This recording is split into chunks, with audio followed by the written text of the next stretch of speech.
Existem momentos na vida que dividem nossa existência em antes e depois.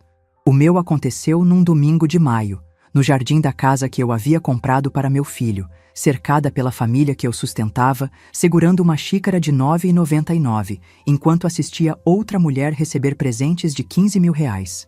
Me chamo Beatriz, tenho 67 anos, e essa história precisa ser contada, porque talvez ajude outras mães a entenderem quando é hora de parar de dar e começar a se valorizar. Naquele domingo, acordei animada. Era Dia das Mães, e pela primeira vez em anos, Gabriel havia organizado um almoço especial. Ou pelo menos era isso que eu pensava. Coloquei meu vestido azul favorito, aquele que ele sempre dizia que ficava lindo em mim, e saí de casa com o coração cheio de expectativa. Aos 67 anos, depois de tanto sacrifício, eu merecia ser celebrada, não é mesmo? Quando cheguei à casa deles, a casa que eu havia financiado quando eles se casaram 5 anos atrás, encontrei o jardim decorado com flores caras e uma mesa posta para 12 pessoas. Patrícia me recebeu com um sorriso que não chegava aos olhos, e Gabriel me abraçou rapidamente antes de voltar sua atenção para Célia, sua sogra, que chegava naquele momento vestida como se fosse a rainha da festa. "Beatriz, que bom que você chegou", disse Patrícia, mas sua voz soava mais como quem cumpre uma obrigação do que como quem recebia a mãe do marido.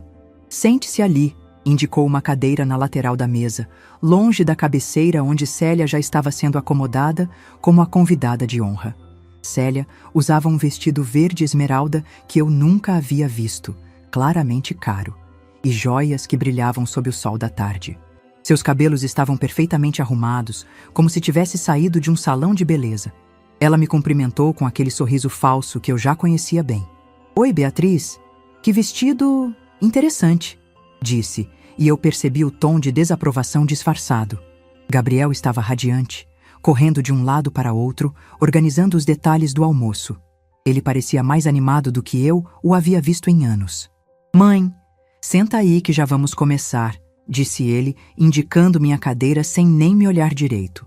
Sua atenção estava completamente focada em Célia, perguntando se ela estava confortável, se precisava de alguma coisa, se a comida estava do seu agrado. Observei tudo aquilo com uma pontada no peito. Quando foi a última vez que ele se preocupou tanto comigo? Quando foi a última vez que ele me olhou com aquele carinho que agora dedicava à mãe da esposa? Durante o almoço, Célia foi o centro das atenções. Ela contava histórias sobre como havia criado Patrícia com tanta dificuldade após ficar viúva, como se fosse a única mulher do mundo que havia passado por isso. Eu também havia criado Gabriel sozinha, mas ninguém parecia se lembrar disso. Quando ela mencionava seus sacrifícios, todos escutavam com atenção e admiração. Quando eu tentava compartilhar alguma memória, a conversa logo mudava de assunto. "Dona Célia", dizia Gabriel, "a senhora é um exemplo de força e determinação." Ele falava com ela do jeito que eu sonhava que ele falasse comigo. Com respeito, com admiração, com carinho genuíno. Patrícia também participava do teatro. "Mamãe sempre foi nossa heroína", dizia ela, segurando a mão de Célia. "Tudo o que somos hoje devemos a ela." Essas palavras ecoavam no meu coração como um eco doloroso. Eu também havia sido heroína. Também havia sacrificado tudo por meu filho. Mas onde estava meu reconhecimento? Quando chegou a hora das sobremesas, Gabriel se levantou e bateu no copo com uma colher. "Pessoal, chegou o momento mais importante do dia", anunciou com um sorriso largo. "Hoje é o dia de homenagear essas duas mulheres maravilhosas que são as mães da nossa família." Meu coração acelerou. Finalmente, pensei. Finalmente ele ia me dar o reconhecimento que eu merecia. Todos os anos de trabalho, todos os sacrifícios, todas as vezes que eu havia posto ele em primeiro lugar na minha vida. Esse seria o momento da recompensa emocional. Gabriel caminhou até onde Célia estava sentada, carregando uma caixa de veludo vermelho que parecia ter custado uma fortuna. Meus olhos se arregalaram. Aquela caixa era claramente de uma joalheria cara, daquelas que vendem peças de milhares de reais. "Dona Célia", disse ele, ajoelhando-se ao lado da cadeira dela, "a senhora é uma mulher excepcional. A senhora criou a mulher que eu amo, e por isso eu serei eternamente grato." Ele abriu a caixa, revelando um anel de diamantes que brilhava como uma pequena estrela. Esse anel é um símbolo da minha gratidão e do meu carinho. E também, ele tirou 2 envelopes do bolso. 2 passagens para um cruzeiro no Caribe, para a senhora relaxar e curtir a vida que merece. Célia começou a chorar. Lágrimas genuínas de emoção escorriam pelo seu rosto enquanto ela olhava para o anel. Meu filho, disse ela, e aquela palavra me perfurou como uma lâmina. Você não precisava... Precisava sim, interrompeu Gabriel, beijando a mão dela onde agora brilhava o anel. A senhora merece isso e muito mais. A senhora é uma mãe exemplar, uma mulher forte que criou uma filha maravilhosa. Para mim, a senhora é como uma segunda mãe. Todos aplaudiram. Patrícia chorava de emoção. Os outros convidados suspiravam de admiração. E eu estava paralisada na minha cadeira, assistindo meu filho declarar amor filial para outra mulher, vendo ele gastar milhares de reais em presentes para alguém que conhecia há apenas 5 anos. 15 mil reais. Eu calculei rapidamente na minha cabeça. O anel custava pelo menos 10 mil, e o cruzeiro outros 5 mil. 15 mil reais para uma mulher que nunca havia contribuído com 1 centavo para a vida da família, que vivia da pensão do marido falecido e dos mimos que a filha lhe dava. E agora, disse Gabriel, se levantando e olhando na minha direção, vamos homenagear minha mãe também. Ele caminhou até mim, mas não havia mais caixas de veludo, não havia mais envelopes. Apenas uma xícara de porcelana simples, claramente comprada às pressas, com uma flor desbotada pintada na lateral.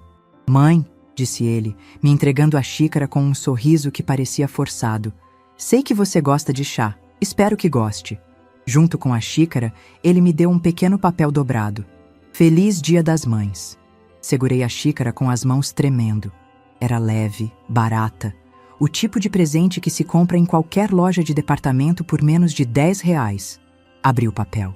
Era um bilhete escrito à mão, claramente às pressas. Obrigado por tudo. Você é uma mãe especial. Feliz Dia das Mães. Com carinho, Gabriel. Nem sequer tinha assinado com amor. Era com carinho. Como se eu fosse uma amiga distante, não a mulher que havia dedicado a vida inteira a ele. O silêncio na mesa era ensurdecedor. Todos perceberam a discrepância gritante entre os presentes. Célia ainda admirava seu anel, que brilhava ao sol, enquanto eu segurava minha xícara barata. Alguns convidados me olhavam com pena, outros com constrangimento. Que lindo! Disse uma das primas, tentando quebrar o silêncio. Uma xícara sempre é útil. Útil. Essa palavra resumia perfeitamente como eu era vista. Útil. Não amada, não valorizada, não respeitada, apenas útil. Gabriel já havia voltado sua atenção para Célia, que agora mostrava o anel para todos os presentes. Olhem como brilha, dizia ela, estendendo a mão para que todos pudessem admirar. Nunca recebi algo tão lindo na minha vida. Eu continuava sentada, segurando minha xícara, sentindo como se tivesse levado um soco no estômago. Não era apenas sobre o dinheiro. Era sobre ser invisível. Era sobre 45 anos de sacrifício sendo resumidos em R$ 9,99. Lembrei-me de todas as vezes que havia trabalhado até de madrugada para pagar os estudos dele. Lembrei-me de quando vendi minha única joia, um anel que havia herdado da minha mãe, para comprar material escolar quando ele estava na faculdade. Lembrei-me de quando trabalhei em 2 empregos para poder pagar o intercâmbio na Europa que ele tanto queria. E depois, quando ele se casou, quantas vezes eu havia emprestado dinheiro para eles? Quantas vezes havia pagado contas, financiado projetos, coberto prejuízos? Mas tudo isso era esquecido, invisível, dado por garantido. Célia, que nunca havia trabalhado um dia na vida para sustentar a família, que nunca havia perdido noites de sono com preocupações financeiras, que nunca havia sacrificado seus próprios sonhos por amor a um filho, recebia joias e viagens. Eu, que havia construído um império para deixar de herança para meu filho, recebia uma xícara de loja de departamento. Mãe, você está quieta, disse Gabriel, finalmente notando minha expressão. Não gostou do presente? Olhei para ele e para aquele homem que eu havia criado, educado, sustentado e que agora me perguntava se eu não havia gostado de uma xícara de 10 reais. Como explicar que não se trata do presente, mas do que ele representa. Como explicar que ele acabara de me dizer, na frente de toda a família, que eu valia 1.500 vezes menos que sua sogra? Está lindo, consegui dizer, forçando um sorriso. Obrigada, filho. Mas por dentro, algo havia se rompido para sempre. Naquele momento, olhando para a xícara barata em minhas mãos, enquanto Célia exibia seu anel caríssimo, eu entendi uma verdade dolorosa. Eu havia me tornado invisível na vida do meu próprio filho. Pior que isso, eu havia me tornado uma fonte de recursos, não uma fonte de amor. O almoço continuou, mas eu estava ausente. Minha mente fervilhava com pensamentos que nunca havia permitido que viessem à tona. Quando foi que eu me tornei tão dispensável? Quando foi que meu valor se reduziu a quanto dinheiro eu podia dar? Quando me despedi, Gabriel me abraçou distraidamente. Obrigado por vir, mãe. A gente se fala na semana que vem. Não era um abraço de Dia das Mães. Era um abraço de despedida educada. Dirigi de volta para casa com a xícara no banco do passageiro, como se ela fosse uma bomba prestes a explodir. Quando cheguei, sentei na minha sala, a sala que eu havia mobiliado com tanto carinho, e olhei para aquela xícara por horas. Naquele momento, eu soube que minha vida havia chegado a um ponto de ruptura. Não poderia mais viver sendo invisível, sendo útil apenas quando convinha. Aos 67 anos, era hora de descobrir quem eu era, além de ser a mãe de Gabriel. Era hora de tomar a decisão mais importante da minha vida. Permiti que as memórias viessem à tona. Memórias que eu havia enterrado sob camadas de trabalho, sacrifício e esperança de que um dia seria reconhecida pelo que realmente fiz. Tudo começou quando Gabriel tinha apenas 8 anos. Lembro-me como se fosse ontem daquela manhã de setembro de 1989, quando acordei e encontrei apenas um bilhete na mesa da cozinha. Beatriz, não posso mais. Preciso viver minha vida. Cuide do menino. Assinado, Roberto.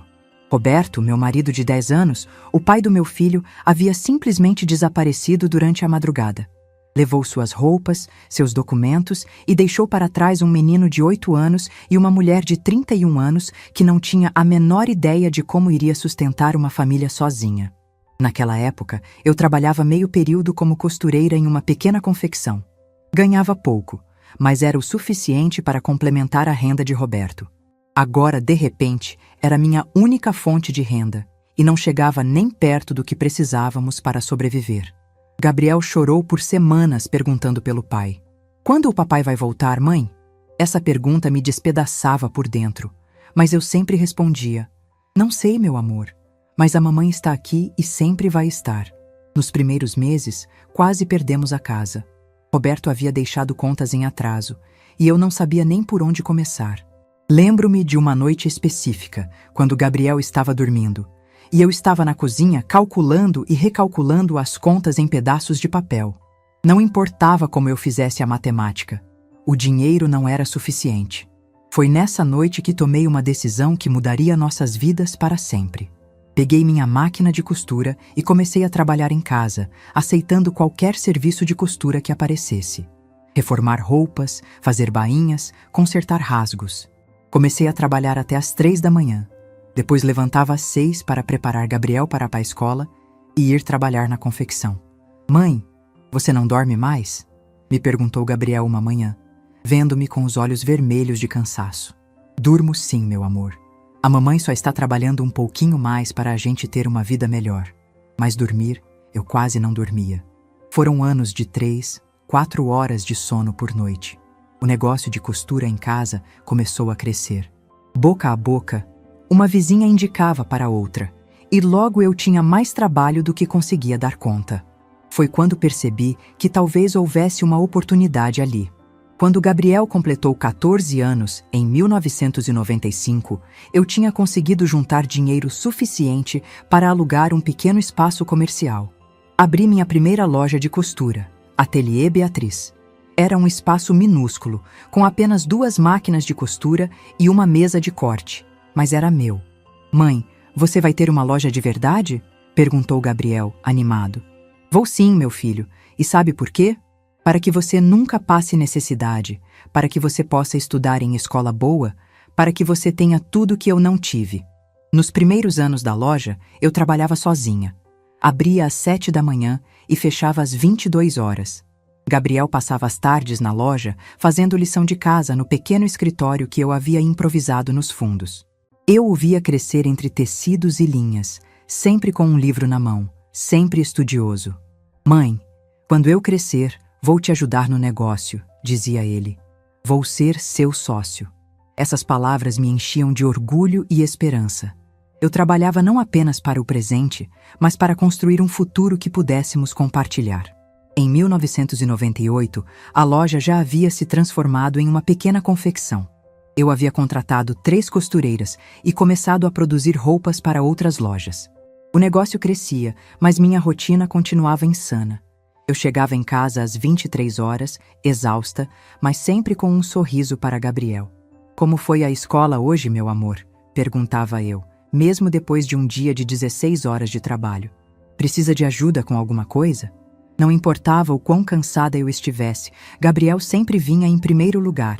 Quando chegou a hora de escolher uma faculdade, eu não hesitei. "Qual você quer fazer, filho?" "Administração, mãe. Quero aprender a tocar negócios de verdade, para poder ajudar você com a empresa." Meu coração transbordou de alegria. Finalmente, meu sacrifício estava fazendo sentido. A faculdade de administração custava R$ 800 por mês. Para uma mulher que havia começado costurando por R$ 50 por peça, era muito dinheiro. Mas eu não hesitei. Trabalhei ainda mais, aceitei ainda mais encomendas, contratei mais funcionárias. A empresa crescia, e eu crescia junto com ela. Durante os 4 anos da faculdade de Gabriel, eu me transformei em uma verdadeira empresária. Confecções Beatriz já tinha 15 funcionárias e fornecia para lojas de toda a região. Eu havia aprendido sobre administração, marketing, finanças. Tudo autodidata, tudo na prática. Tudo com o objetivo de construir algo sólido para meu filho. "Mãe, você é incrível", dizia Gabriel quando vinha me visitar na empresa. "Olha tudo isso que você construiu." Ele me olhava com admiração, com orgulho, e eu sentia que todos os sacrifícios valiam a pena. Quando Gabriel se formou, eu o trouxe imediatamente para a empresa. Não como funcionário, mas como sócio. Dividi as ações meio a meio. "Agora somos sócios de verdade", disse eu, assinando os papéis. "Tudo que construí é seu também." Os primeiros anos de Gabriel na empresa foram maravilhosos. Ele tinha ideias novas, energia jovem, e eu estava orgulhosa de ver meu filho aplicando tudo o que havia aprendido na faculdade. Trabalhávamos lado a lado, tomando decisões juntos, sonhando com o futuro da empresa. Mas então, Gabriel conheceu Patrícia. Patrícia era bonita, inteligente e vinha de uma família de classe média. Ela trabalhava em uma empresa de marketing, ganhava bem e tinha aquela confiança que vem de nunca ter passado necessidade. Desde o primeiro encontro, quando Gabriel a trouxe para jantar em casa, eu senti que algo havia mudado. "Então a senhora que é a famosa Beatriz", disse Patrícia, me cumprimentando com um sorriso que não chegava aos olhos. "Gabriel fala tanto da empresa, deve ser muito cansativo trabalhar tanto." Cansativo. Essa palavra me incomodou. Não era cansativo, era gratificante. Era minha vida, minha paixão, minha razão de existir. Mas para Patrícia era apenas cansativo. Nos meses que se seguiram, percebi que Gabriel começou a ver a empresa com outros olhos. "Mãe, você não acha que trabalha demais?", perguntava ele. Patrícia diz. Essa frase se tornou comum na boca do meu filho. Patrícia diz que... Patrícia acha que... Patrícia comentou que... Lentamente, as opiniões dela começaram a substituir o julgamento próprio de Gabriel. Quando eles se casaram, eu pensei que as coisas melhorariam. Patrícia se mudou para a cidade, e eu esperava que pudéssemos nos aproximar. Mas junto com Patrícia veio Célia, sua mãe. Célia era uma mulher de 55 anos que havia ficado viúva aos 45 e desde então vivia da pensão do marido. Ela nunca havia trabalhado, nunca havia construído nada com as próprias mãos, nunca havia passado pela ansiedade de não saber como pagar as contas no final do mês. Mas ela tinha algo que eu não tinha: tempo livre e nenhuma expectativa sobre Gabriel. "Dona Célia é tão sábia", dizia Gabriel. "Ela sempre tem conselhos equilibrados." Conselhos equilibrados. Eu dava conselhos baseados em 25 anos de experiência empresarial, mas eram considerados pressão. Célia dava conselhos baseados em novelas da tarde, mas eram considerados sabedoria. A primeira grande mudança veio quando Gabriel decidiu que queria modernizar a empresa. Investiu em equipamentos caros, ampliou a produção, contratou mais funcionários. Tudo sem a devida pesquisa de mercado, tudo baseado em intuição empresarial. Mãe, você precisa confiar mais na minha visão, disse ele quando questionei os investimentos. Patrícia diz que você é muito conservadora, que tem medo de crescer. Novamente, Patrícia diz. Os investimentos foram um desastre. A demanda não aumentou na proporção esperada, e logo estávamos com excesso de produção e funcionários ociosos. Tive que injetar R$200 mil do meu dinheiro pessoal para cobrir os prejuízos. Obrigado, mãe, disse Gabriel quando assinei o cheque. Você sempre me salva. Mas não havia gratidão real em sua voz. Havia apenas a expectativa de que eu sempre estaria lá para resolver os problemas. Em 2019, foi o restaurante. Gabriel decidiu que queria diversificar os negócios e abriu um restaurante no centro da cidade. Novamente, sem estudos adequados, sem experiência no ramo, apenas com a confiança de quem nunca havia enfrentado um fracasso real. Célia acha que é uma excelente ideia, disse Gabriel quando me contou sobre o restaurante. Ela diz que eu tenho tino para negócios. Célia, que nunca havia tocado um negócio na vida, agora era consultora empresarial. O restaurante durou 8 meses, mais R$180 mil do meu dinheiro pessoal foram para cobrir as perdas. Dessa vez, Gabriel nem me agradeceu direito. Essas coisas acontecem no mundo dos negócios, disse ele, como se fosse uma fatalidade inevitável, não uma consequência de decisões mal tomadas. Mas o pior ainda estava por vir. Em 2021, Gabriel se envolveu em um esquema de investimento que prometia retornos impossíveis. Contra todos os meus conselhos, ele investiu R$300 mil da empresa. Quando descobriu que era uma pirâmide financeira, já era tarde demais. Mãe, preciso da sua ajuda, disse ele chorando no meu escritório. Se você não me emprestar o dinheiro, vamos perder tudo. Emprestar. Essa palavra me doeu. Não era empréstimo, era doação. Ele nunca havia devolvido um centavo dos empréstimos anteriores. Mais R$300 mil. Dessa vez, eu coloquei uma condição. Gabriel, esse é o último grande erro que posso cobrir. A partir de agora, todas as decisões importantes da empresa passam por mim. Ele concordou, mas eu sabia que era apenas por desespero. Durante todos esses anos, Célia continuou sendo a sogra perfeita. Ela nunca questionava as decisões de Gabriel, nunca cobrava responsabilidade, nunca exigia explicações. Quando ele perdia dinheiro, ela dizia: "Não se preocupe, meu filho, isso é normal nos negócios." Quando eu cobrava responsabilidade, ela murmurava para Patrícia: "Sua sogra é muito controladora." Patrícia, por sua vez, desenvolveu uma habilidade impressionante para gastar o dinheiro que eu injetava na empresa. "Gabriel, precisamos renovar os móveis da casa", dizia ela. "Gabriel, minha mãe precisa de uns cuidados médicos especiais." "Gabriel, vi um carro lindo que seria perfeito para nós." E Gabriel, sempre ansioso para agradar, sempre encontrava um jeito de tirar dinheiro da empresa para atender aos pedidos da esposa. "É só um empréstimo temporário", dizia ele. "Quando as coisas melhorarem, eu reponho." Mas as coisas nunca melhoravam. A empresa estava estagnada, vivendo dos contratos antigos que eu havia conquistado, sem crescimento real, sem inovação verdadeira. Gabriel havia se tornado mais um administrador do que um empresário, mais um distribuidor de dinheiro do que um criador de riqueza.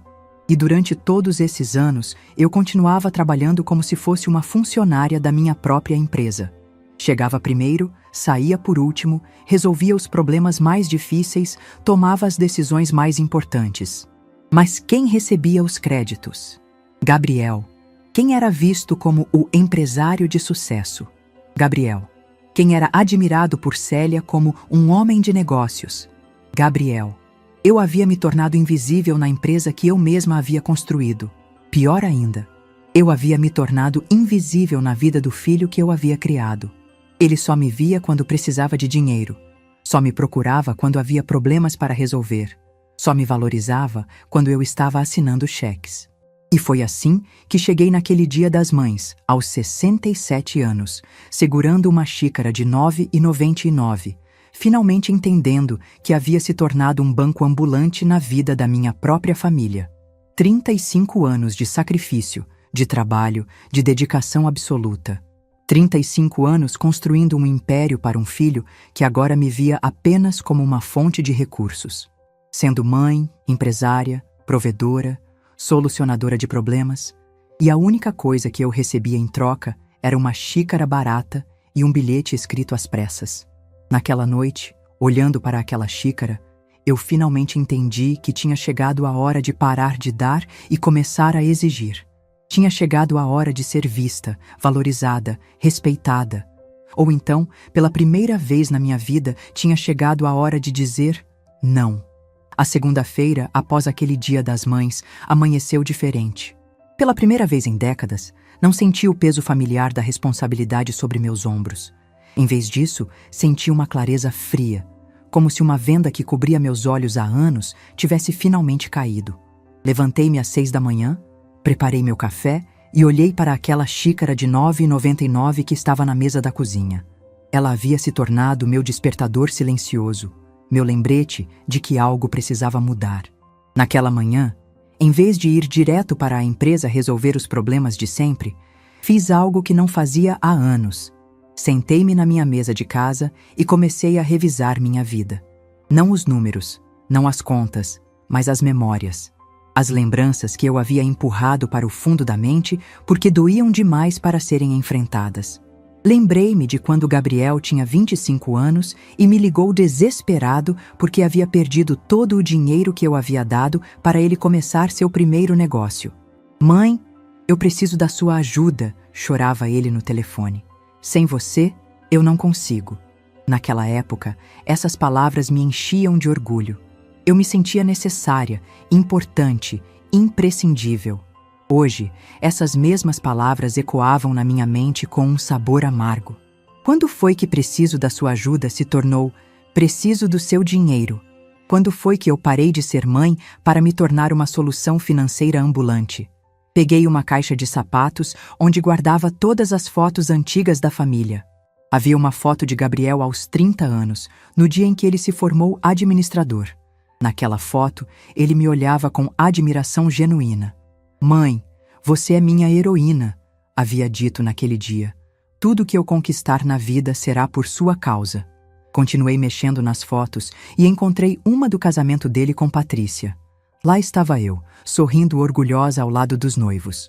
O que eu não sabia naquela época era que aquela foto marcava o início da minha invisibilidade. A partir daquele dia, lentamente, eu fui sendo substituída. Não no coração do meu filho, mas na sua lista de prioridades. Lembrei-me de uma conversa que escutei por acaso entre Gabriel e Patrícia, uns 2 anos depois do casamento. Eu havia chegado na casa deles para entregar uns documentos e os ouvi conversando na cozinha. "Sua mãe é muito ansiosa", dizia Patrícia. "Ela deveria confiar mais em você. Minha mãe nunca fica dando palpites." Gabriel respondeu: "É verdade. Minha mãe sempre foi muito preocupada. Dona Célia é mais tranquila." Foi também naquela época que percebi que as ligações de Gabriel mudaram. Antes, ele me ligava para contar sobre o dia dele, para compartilhar alegrias e preocupações. Depois que Célia entrou na vida dele, as ligações ficaram mais curtas, mais objetivas. "Oi, mãe, tudo bem? Olha, preciso conversar com você sobre uma coisa." Sempre havia uma coisa. Sempre havia um problema que precisava ser resolvido, uma emergência que precisava ser coberta, uma oportunidade que precisava ser financiada. E eu, como uma tonta, sempre resolvia, sempre cobria, sempre financiava. Foram tantas humilhações pequenas, tantos momentos em que eu me senti deslocada, dispensável, invisível. Mas eu sempre encontrava uma desculpa. "Eles estão ocupados. É normal no começo do casamento. Quando as coisas se acalmarem, tudo volta ao normal." Mas a gota d'água havia acontecido apenas 3 meses antes daquele Dia das Mães fatídico. Gabriel havia me ligado pedindo dinheiro emprestado para uma emergência médica de Patrícia. Eu imediatamente transferi o dinheiro, preocupada com minha nora.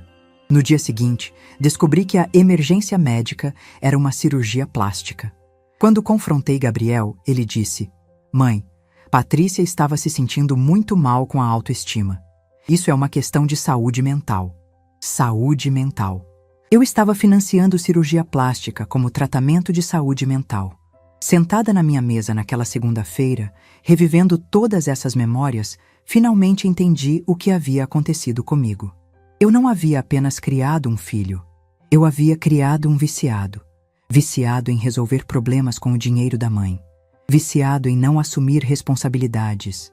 Viciado em ter uma salvação constante. E eu havia me tornado a fornecedora. Cada vez que eu resolvia um problema dele, cada vez que eu cobria uma irresponsabilidade, eu estava alimentando o vício. Eu estava ensinando que ele não precisava ser responsável, porque a mamãe sempre estaria lá para limpar a sujeira. Levantei-me da mesa e fui até o espelho do banheiro. Olhei para meu reflexo e vi uma mulher de 67 anos que havia perdido a si mesma no processo de ser mãe. Vi uma mulher que havia se tornado tão ocupada dando, sustentando, resolvendo, que havia esquecido de viver. "Beatriz", disse eu para meu reflexo, "você passou anos construindo um império para um filho que não te vê. Você passou anos sendo uma mãe perfeita para um filho que não te valoriza. Você passou anos sacrificando tudo por alguém que te dá migalhas em troca." Naquele momento, tomei uma decisão que mudaria minha vida para sempre. Não era sobre dinheiro, não era sobre empresa, não era sobre herança. Era sobre dignidade. Era sobre reconhecer meu próprio valor. Era sobre parar de ser invisível na minha própria vida. Peguei o telefone e liguei para meu advogado. "Doutor Henrique, preciso conversar com o senhor urgentemente. Quero fazer algumas mudanças importantes na minha vida." "Claro, dona Beatriz. Que tipo de mudanças?" "Mudanças que vão me devolver minha dignidade." Na terça-feira, às 9 da manhã, estava no escritório do Dr. Henrique. Era um homem sério, de confiança, que conhecia toda a estrutura do meu patrimônio.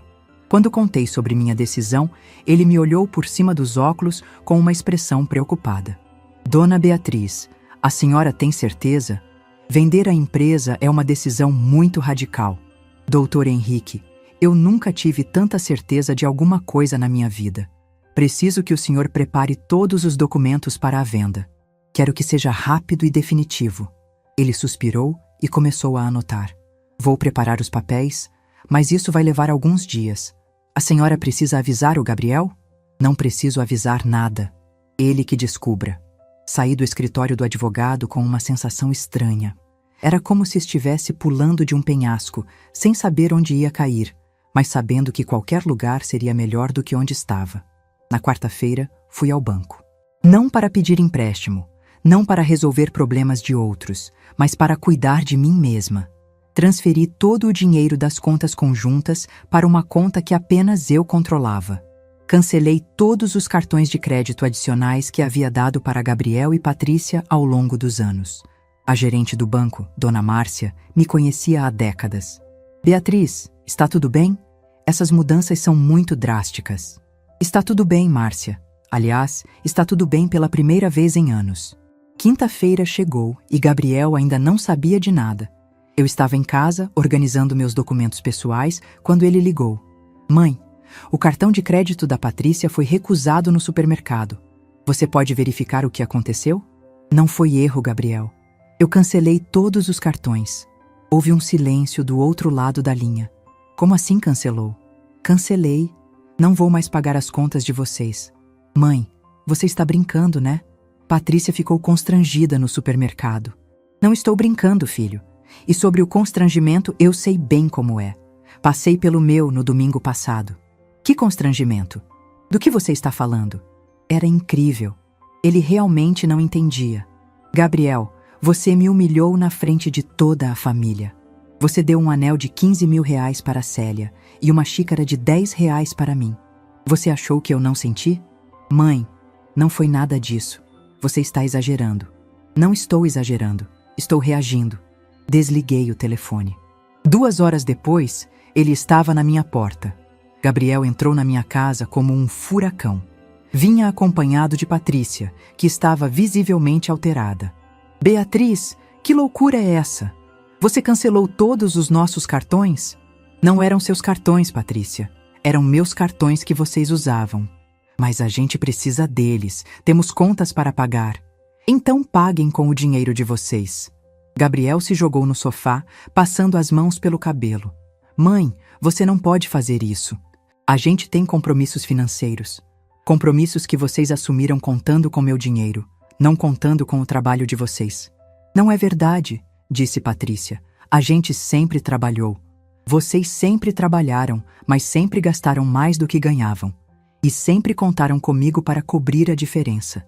Gabriel se aproximou de mim. Mãe, o que você quer? Que a gente faça. Diga o que você quer. Eu quero que vocês vivam com o dinheiro de vocês. Eu quero que vocês assumam suas responsabilidades. Eu quero que vocês me tratem como mãe, não como banco. Eles saíram da minha casa naquela tarde, e eu sabia que minha vida nunca mais seria a mesma. Pela primeira vez em décadas, eu não sabia o que esperar do futuro, mas eu sentia que estava vivendo minha própria vida, não a vida de outros. Na sexta-feira, a guerra escalou para um nível que eu nunca imaginei que chegaria. Eram 7 da manhã quando meu telefone tocou. Era Célia, e sua voz estava carregada de indignação. A conversa foi breve, mas reveladora. Ela me acusou de crueldade, de abandono, de egoísmo. Usou todas as palavras que eu esperava ouvir de uma mulher que havia se acostumado a se beneficiar indiretamente do meu dinheiro durante anos. O que mais me chamou a atenção foi como ela falou sobre Gabriel. Ele é seu filho, você tem obrigação de ajudar. Obrigação. Essa palavra ecoou na minha mente durante horas. Célia realmente acreditava que eu tinha a obrigação de sustentar um homem de 44 anos apenas porque ele era meu filho. Quando desliguei o telefone, senti uma mistura de raiva e alívio. Raiva por finalmente ver a verdadeira face de Célia, aquela mulher que durante anos havia se apresentado como a sogra compreensiva e sábia. Alívio por entender que eu não estava louca, que realmente havia pessoas se aproveitando de mim. Naquela noite, sozinha em casa, fiz algo que não fazia há anos. Liguei para minha irmã Carmen, que mora em outra cidade. Precisava falar com alguém que me conhecesse desde sempre, alguém que pudesse me dar uma perspectiva diferente. Carmen, preciso te contar uma coisa que aconteceu. Contei toda a história para ela, desde a xícara de R$ 9,99 até as decisões que eu havia tomado. Carmen me escutou em silêncio, sem me interromper. Beatriz, disse ela quando terminei, eu estava esperando essa ligação há anos. Como assim? Eu estava esperando o dia em que você ia acordar e perceber que estava sendo explorada. Suas palavras me chocaram. Você achava que eu estava sendo explorada? Irmã, todo mundo da família achava, mas ninguém tinha coragem de te falar porque você parecia feliz bancando a vida do Gabriel. Carmen estava certa. Eu realmente me sentia importante sendo a salvadora constante. Havia confundido ser necessária com ser amada. Beatriz, você tomou a decisão certa. Gabriel precisa aprender a ser homem de verdade, não um eterno adolescente dependente da mãe. Dormi melhor naquela noite do que havia dormido em semanas. Ter o apoio de Carmen me deu uma força que eu não sabia que precisava. No domingo, exatamente uma semana depois daquele Dia das Mães terrível, Gabriel apareceu na minha porta. Estava sozinho, e sua aparência me chocou. Ele estava visivelmente abatido, com olheiras profundas, como se não tivesse dormido direito há dias. Nos sentamos na sala e, pela primeira vez em anos, conversamos de verdade. Não sobre dinheiro, não sobre problemas a serem resolvidos, mas sobre nós, sobre nossa relação, sobre o que havia acontecido ao longo dos anos. Gabriel me contou como se sentia perdido, como havia se acostumado tanto com minha ajuda, que não sabia mais como resolver problemas sozinho. Falou sobre como Patrícia estava desesperada, como eles realmente não sabiam como ia ser a vida sem meu suporte financeiro. Mãe, eu sei que eu errei, disse ele, e pela primeira vez sua voz soava genuinamente arrependida, não apenas desesperada. Eu sei que me acostumei demais com sua ajuda. Eu sei que parei de te ver como mãe e comecei a te ver como uma solução. Ouvir isso foi doloroso, mas necessário. Gabriel finalmente estava admitindo algo que eu suspeitava há anos. Mas mãe, Eu não sei como fazer diferente. Eu não sei como a gente vai conseguir se virar sozinho. Vocês vão conseguir, respondi, porque vocês não vão ter escolha. E às vezes é exatamente isso que a gente precisa, não ter escolha. Gabriel me olhou com uma expressão que eu não via há décadas. Era a mesma expressão que ele tinha quando era criança e enfrentava um desafio difícil, medo misturado com determinação. Mãe, eu quero tentar. Eu quero tentar ser independente. Mas preciso que você me ensine como. Como assim? Preciso que você me ensine a viver com o dinheiro que eu ganho. Preciso que você me ajude a cortar gastos, a fazer orçamento, a ser responsável. Essa foi a primeira vez em anos que Gabriel me pedia ajuda para resolver um problema, não para que eu resolvesse o problema por ele. Posso te ensinar, disse eu, mas com uma condição. Você tem que prometer que vai seguir meus conselhos, mesmo que sejam difíceis. Mesmo que signifiquem mudanças drásticas na vida de vocês. Prometo. E outra coisa, você tem que me tratar como mãe, não como consultora financeira. Quero que você me ligue para saber como estou, que me convide para jantar, que me inclua na vida de vocês, não apenas quando precisar de conselho. Gabriel assentiu, e pela primeira vez em anos, vi lágrimas genuínas em seus olhos. Não lágrimas de desespero, mas lágrimas de reconhecimento. Mãe, eu sinto muito. Eu sinto muito por ter te tratado como tratei. Eu sinto muito por ter deixado que outras pessoas influenciassem minha opinião sobre você. Eu sinto muito por ter esquecido que você é minha mãe. Naquele momento, abracei meu filho sem sentir que era um abraço interesseiro. Era um abraço de filho para mãe, não de devedor para credora. Gabriel, eu não estou fazendo isso para te punir. Estou fazendo isso para te salvar. Para salvar nossa relação, para salvar sua dignidade, para salvar você de se tornar um homem dependente para sempre. Eu sei, mãe. Eu sei. Quando Gabriel saiu da minha casa naquela tarde, algo havia mudado entre nós. Não era a reconciliação completa, não era a volta ao normal. Era o início de uma relação nova, uma relação onde ele me via como pessoa, não como recurso. Naquela noite, sentei-me na minha sala e olhei para a xícara barata que ainda estava na mesa. Ela havia se tornado o símbolo da minha libertação, o objeto que havia desencadeado a mudança mais importante da minha vida. Peguei a xícara e fui até a cozinha preparar um chá. Enquanto a água esquentava, refleti sobre a semana que havia passado. Havia sido a semana mais difícil da minha vida, mas também a mais libertadora. Eu havia colocado minha dignidade acima da necessidade de ser necessária. Havia escolhido ser respeitada ao invés de ser explorada. Havia decidido que minha vida também importava, que meus sentimentos também tinham valor. No fundo do meu coração, eu sabia que a luta ainda não havia terminado. Mudar décadas de hábitos não acontece da noite para o dia.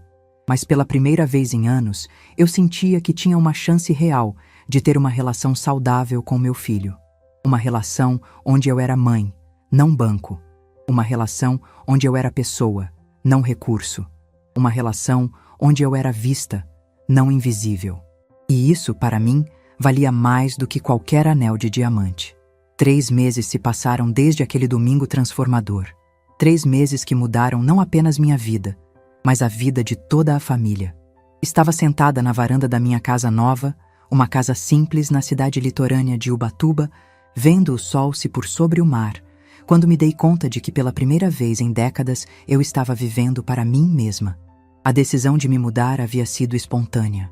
Na segunda-feira seguinte àquela conversa com Gabriel, acordei com uma sensação estranha de liberdade.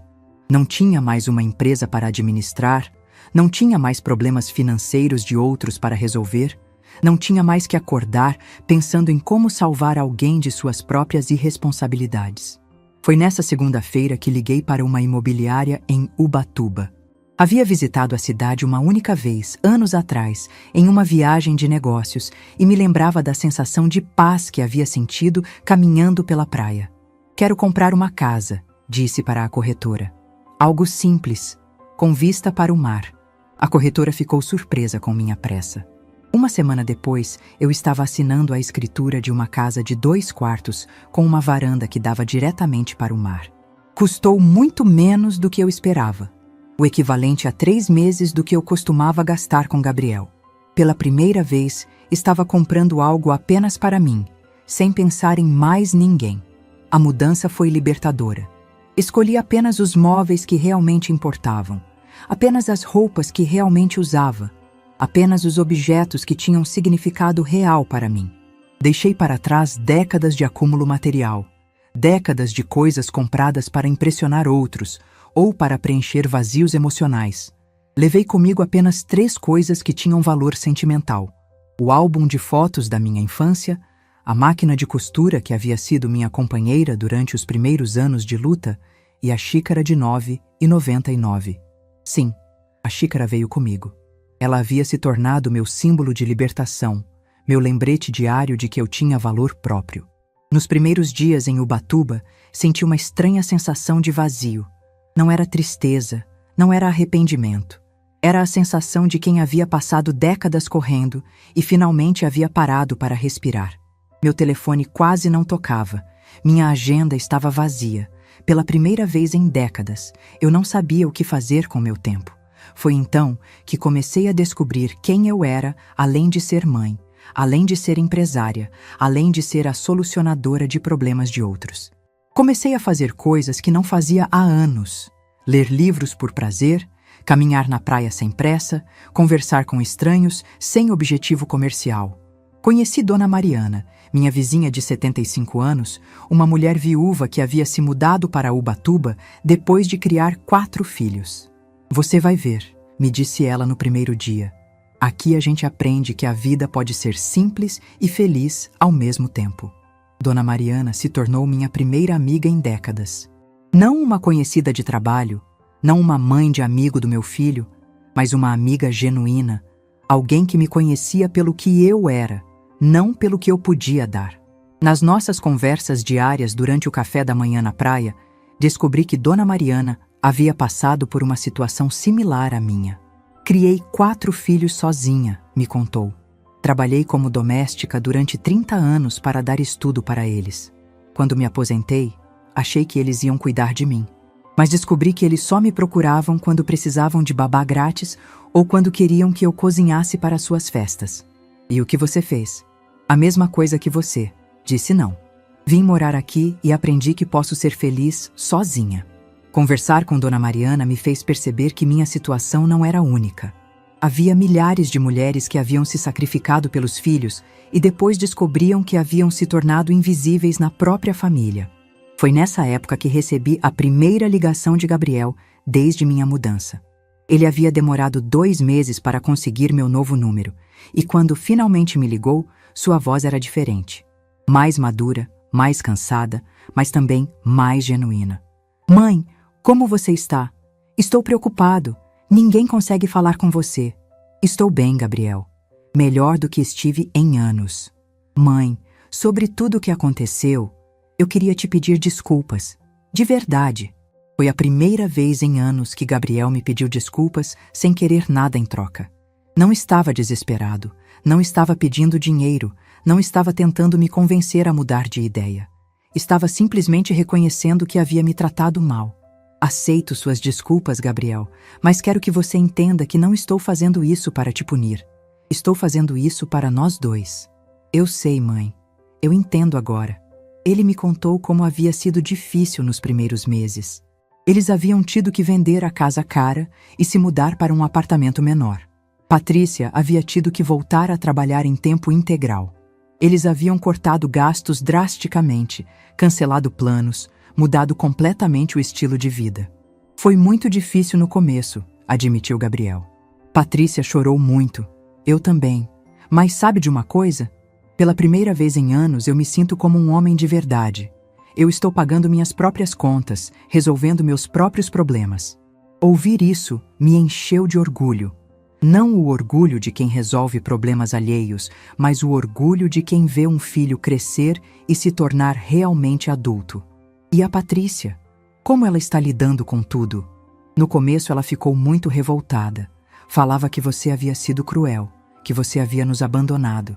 Mas depois de alguns meses, ela começou a entender. Ela disse que nunca havia se sentido tão independente, tão capaz. Gabriel me contou que Patrícia havia descoberto que gostava de trabalhar, que se sentia realizada tendo sua própria renda. Ela disse que antes se sentia como uma criança recebendo mesada dos pais. Agora, ela se sente como uma mulher adulta. Essas palavras me tocaram profundamente. Sem querer, minha generosidade excessiva havia impedido que tanto Gabriel quanto Patrícia desenvolvessem sua própria independência e autoestima. Mãe, eu quero te ver. Posso ir aí te visitar? Pode sim, Gabriel. Mas com uma condição. Você vem como meu filho, não como alguém que precisa de alguma coisa. Prometo. Uma semana depois, Gabriel chegou a Ubatuba.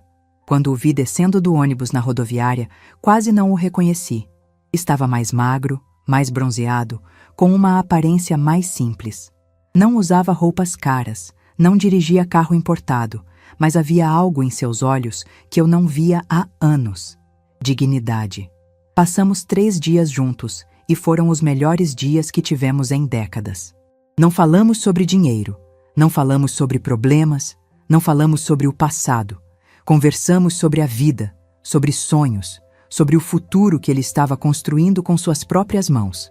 Gabriel me contou que havia começado a trabalhar como consultor em uma empresa pequena, ganhando bem menos do que ganhava quando eu o sustentava, mas sentindo-se muito mais realizado. Cada real que eu ganho é meu de verdade, disse ele. Não é dinheiro que alguém me deu, não é dinheiro que eu preciso devolver. É dinheiro que eu conquistei. Na última noite da visita, estávamos sentados na varanda vendo o mar quando Gabriel me disse algo que guardei no coração. Mãe, obrigado por ter me abandonado. Eu não te abandonei, Gabriel. Você me forçou a crescer. Você me obrigou a ser homem. Você me salvou de me tornar um eterno dependente. Naquele momento, entendi que havia tomado a decisão mais difícil, mas também a mais amorosa da minha vida. Às vezes, amar significa dizer não. Às vezes, amar significa forçar a pessoa a encontrar sua própria força. Quando Gabriel voltou para São Paulo, fiquei sozinha novamente, mas não me sentia solitária. Sentia-me completa. Pela primeira vez em décadas, eu tinha uma relação saudável com meu filho. Uma relação onde eu era mãe, não provedora. Uma relação onde eu era pessoa, não recurso. Nos meses seguintes, Gabriel me ligava regularmente. Não para pedir nada, mas para contar sobre sua vida, para saber como eu estava, para compartilhar alegrias e preocupações. Ele havia se tornado o filho que eu sempre sonhei ter. Independente, responsável, mas ainda amoroso. Foi nessa época que decidi criar algo que desse sentido a essa nova fase da minha vida. Tinha dinheiro guardado, tinha tempo livre, tinha experiência de vida. Decidi criar um projeto que ajudasse outras mulheres na minha situação. Aluguei um pequeno espaço no centro de Ubatuba e criei o Círculo das Mães Corajosas. Não era uma empresa, não era um negócio. Era um grupo de apoio para mulheres que haviam se perdido no papel de mães e precisavam se reencontrar como pessoas. Toda semana, nos reuníamos para conversar, para compartilhar experiências, para apoiar umas às outras. Vinham mulheres de todas as idades, com histórias similares à minha. Mulheres que haviam se sacrificado pelos filhos e depois descobriam que haviam se tornado invisíveis. O grupo cresceu rapidamente. Em poucos meses, tínhamos mais de 30 mulheres participando regularmente. Cada uma com sua história, cada uma com sua dor, mas todas unidas pela mesma descoberta.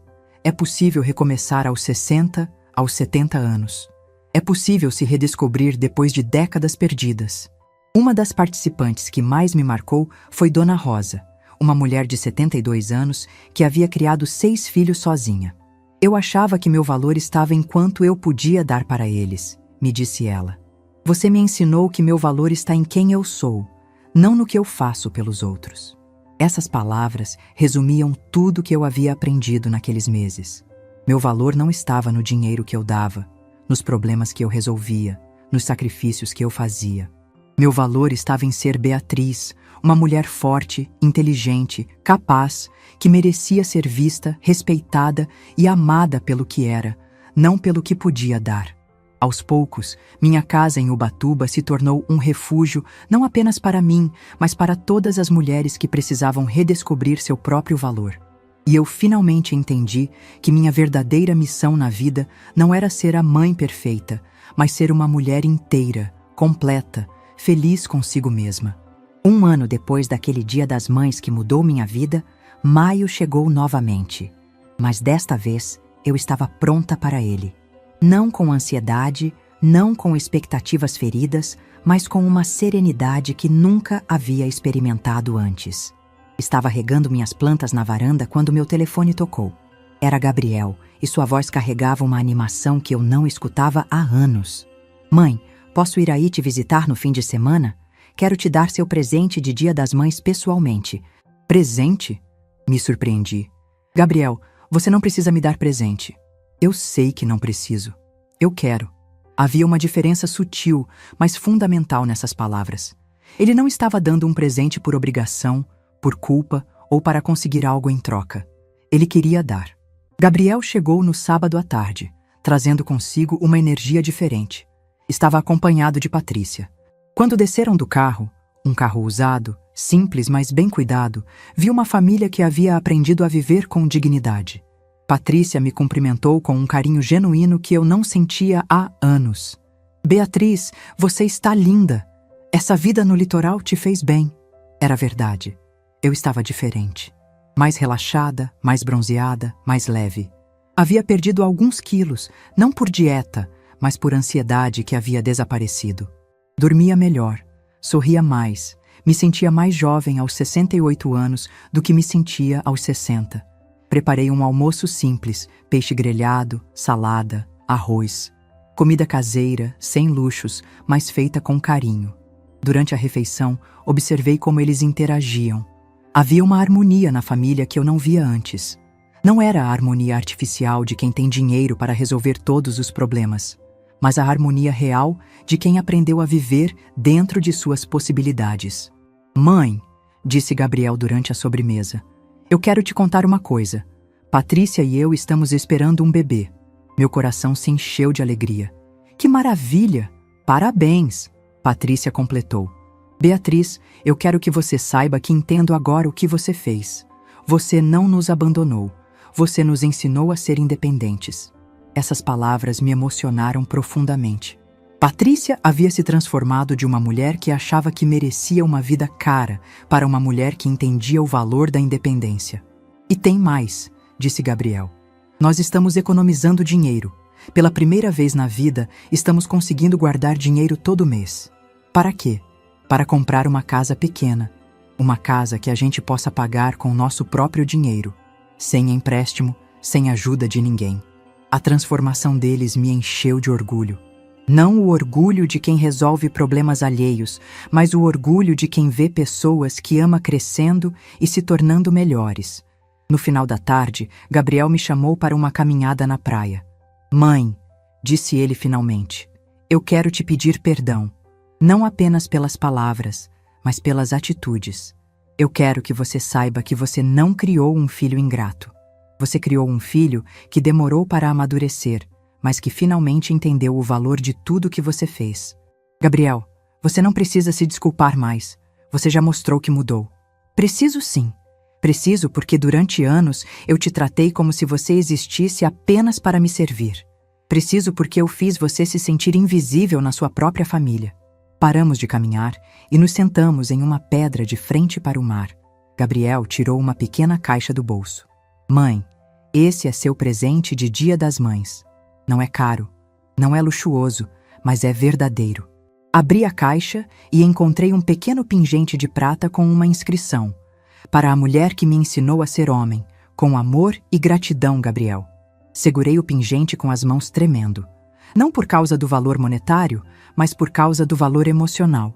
Era o primeiro presente que Gabriel me dava pensando em mim, não cumprindo uma obrigação social. Gabriel é lindo. Mãe, eu quero que você saiba que tudo que sou hoje eu devo a você. Não apenas ao dinheiro que você me deu, mas ao amor que você me deu. Não apenas aos problemas que você resolveu, mas às lições que você me ensinou. Naquele momento, olhando para o mar, com meu filho ao meu lado falando do coração, entendi que minha missão como mãe havia sido cumprida. Não quando eu o sustentava financeiramente, não quando eu resolvia seus problemas, mas quando ele aprendeu a andar com as próprias pernas.